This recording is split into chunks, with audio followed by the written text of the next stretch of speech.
Hello viewers and welcome back to a brand new video. Stupid Race is back. I'm eating stuff.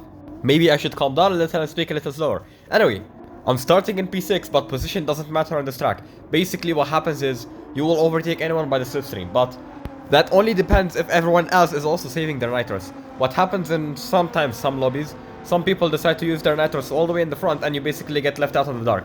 So then you would have to use your nitrous and then you'd have to waste it by the end. So if everyone else uses their nitrous and you manage to save yours, you're basically set for a win. And this is basically what I'll be trying all the time. I'm 6th place, so I'm dead in the middle. If people decide to use their nitrous, I'm kinda screwed. Anyway, as the countdown goes on, it's lights out and away we go. Tucking immediately behind the French driver up in front. You can see they're using their nitrous. They take off into sunset. And you can see Spanish driver on my radar decides to overtake. He's also using his nitrous. You can see just how big of an effect the nitrous has. As this RX-7 decides to basically violate me and the Bugatti overtake.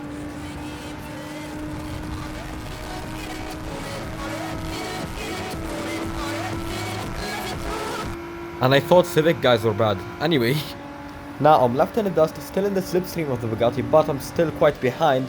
And they have slipstream of cars in front. So I will need to use some nitrous at least to be able to catch up with them.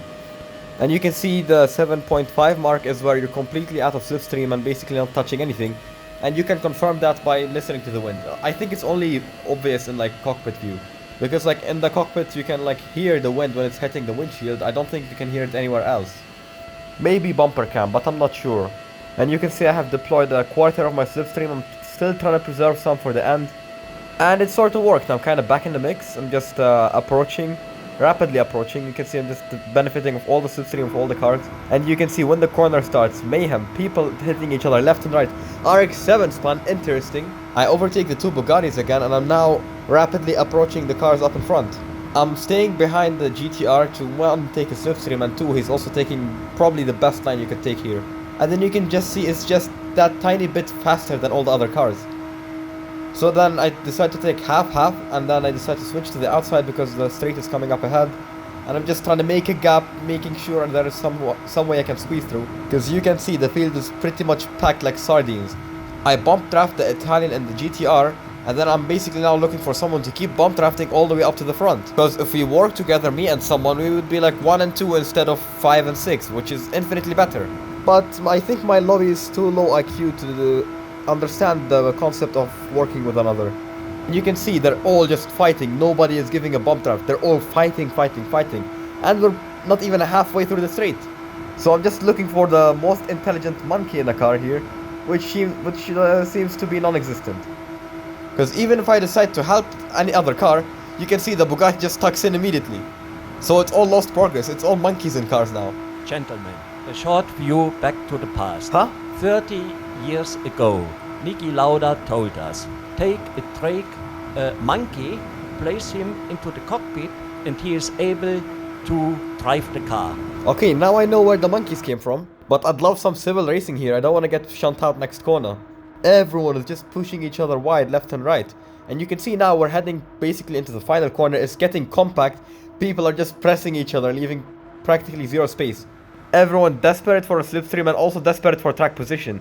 And you can just see the field spread out and then come back in and then spread out again and then go back into a file. You can see they're just so desperate for track position and slipstream at the same time. And just wait, it's mere seconds before it starts to spread out again.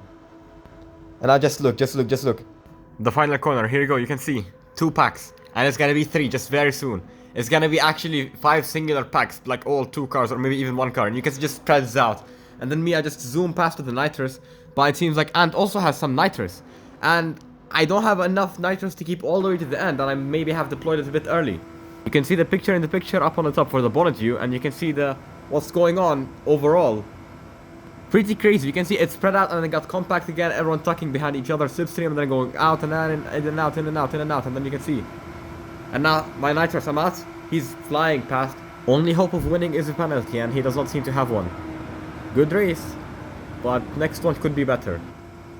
Well, I've only just realized my mistake. That picture in picture you saw was actually from another race that I decided to cut out during editing because it was too boring. Yeah, mistakes happen. It's too far gone. I'm not going back and editing it out. The video is already late.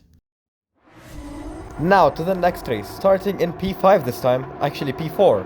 I got 3 different cars in front of me. I got an RX-7, a Corvette for some reason, and another GTR. This time I'm not so far behind, so I could sorta conserve my nitrous, because if I lose some positions there is still someone I could always use the slipstream of. So I could conserve my nitrous a little better, so let's see what happens. Also, the different mix of cars gives a lot of variability during the race, because every car has different acceleration, and the GTR is not the best on acceleration, but is overall fastest. So you will see the RX-7 basically sail past everyone, and the Bugattis too. They got insane acceleration. As the counter rounds up, it slides out and away we go. You can just see how fast the RX-7 is. The acceleration is absolutely insane. Flies past me. Actually, it seems like all the top 3 are using nitrous, but the GTR seems like he's going for a similar strategy. There goes the another RX-7. There goes the Bugatti. You can just see how different acceleration is. You can just see how fast the acceleration is on these cars. And you can see that GTR is definitely on nitrous. And you can see I decided not to bump draft the GTR because there's 2 Bugattis up ahead that you could use the slipstream of. But then I get overtaken by another Bugatti, an Italian driver, so I decide to stick behind him. And the British driver decides to stick behind me. So it seems like there is no way to catch the front unless we all work together, so that's what we will do. I'll basically bump draft the Bugatti up in front, and hopefully the driver behind me will... I had a bit of a stroke. Yes, hopefully the driver behind me bump drafts me as well. You can see on the radar 4 people grouped together. One of them decides to leave the picture, go by my side, the Swiss driver to be exact. And then the other... he seems to be cooperating, sweet. Now all 3 of us will keep working together, so all of us will have better positions overall in the end. Because you can see in front of that Bugatti there is only 1 car that we will be overtaking now. And there is this big gap. So it's basically I bump him, he bumps me, I bump him again, and the cycle continues. This is pretty much the fastest way you could go around the circuit. 3 cars all bumping each other.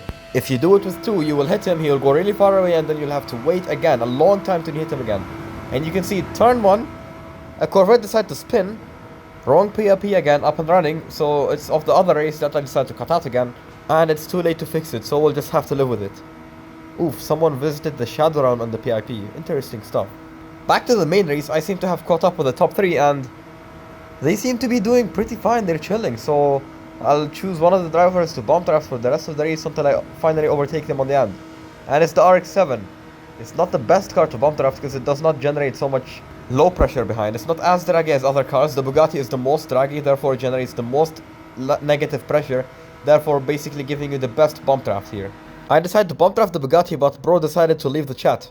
And he's basically off into the shadow round. RIP, my G. And now I'm chilling in the P2 with the RX-7 up in front. I'm just trying to put it as much distance as possible. And then you can see the issue with bump drafting a single car compared to 3 cars is, you see just I hit that RX-7, he flies past, he's gone.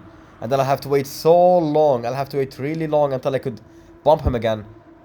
And it's just overall slower. So that's why you could say 3 cars is the best, because if you have more than 3 cars, you'll basically trip over each other and slow each other down. So 3 cars in a bump draft train is the best way to go. And now you can see I'm up into P3 because the GTR decided to overtake. I don't know if I should bump draft him or not. I'll decide to not bump draft actually. PIP is still not accurate, by the way. Don't bother checking it out.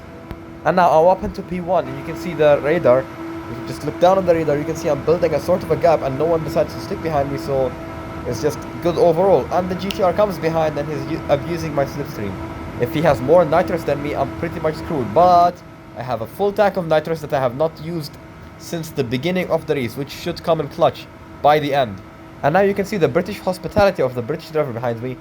Interesting shove he does, but whatever. I'm in the slipstream of the GTR up in front and I have a full tank of nitrous, so I'm basically chill, I'm basically good. Nothing more I could ask for. All I need to do is to get it to the final corner clean, and I do, and I'm deploying the nitrous. You can just see. You can see nobody has any nitrous and I'm just taking off. I'm just pissing off into the sunset. Look at the gap, just expanding and expanding and expanding and expanding. This just proves how important the nitrous is by the end of the race. Use it in the front, you will lose it because they will all catch up to you in the end. And now, oh, would you look at this? And now maybe 1 second gap, 1.2 second gap, and it's still increasing. And I'm still not done with my nitrous. There is still a good maybe 1 kilometer until the race is done. And just look at the gap, 1.2, 1.3, 1.4, 1.5, 1.6, 1.7. Looking behind no one as I finish the race. This was amazing. I love this race. Every time it comes on Gran Turismo 7, It's just such a pleasure to drive. It's so stupid, racing with monkey brains. It's so funny, it's so good. Whoever thought of these races, I swear, you need a kiss, man. You need a hug. I love you. They're so silly that they're good.